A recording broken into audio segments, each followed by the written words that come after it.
తర్వాత స్టేట్ గురించి చెప్తుంది. ఈ స్టేట్ అనేది మీరు అర్థం చేసుకోవాలి. స్టేట్ అంటే ఏంటంటే ఉండటం అని, ఉండేటువంటి పరిస్థితి గురించి అది చెప్పుద్ది అనమాట. అది కాబట్టి సెంటెన్స్లో పని జరుగుతుంటే ఆ పని జరిగేదాన్ని మనం వెర్బ్ అంటాం, లేకపోతే అది ఉండేటువంటి దాన్ని మనం స్టేట్ అని చెప్పి అంటాం. స్టేట్ అంటే ఏంటో అది చెప్తాను. ఇప్పుడు చూడండి, ఈ ప్లేస్ ఫుట్బాల్ అని ఉంది, ఈ ప్లేస్ ఫుట్బాల్ అని చెప్పింది.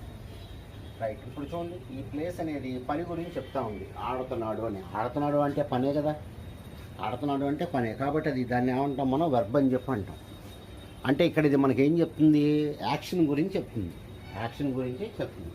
అలా కాకుండా ఇప్పుడు చూడండి, హీ ఈజ్ ఏ టీచర్ అన్న, ఇక్కడ ఈజ్ అనేది స్టేట్ గురించి మాట్లాడుతుంది, అంటే ఉన్నాడు అని, ఉండటం గురించి ఇక్కడ ఇది మాట్లాడుతున్నాను. కాబట్టి దాన్ని నేను స్టేట్ అని చెప్పి అంటున్నాను. స్టేట్ ఆర్ బీయింగ్ ఉండటం గురించి మాట్లాడుతున్నాను.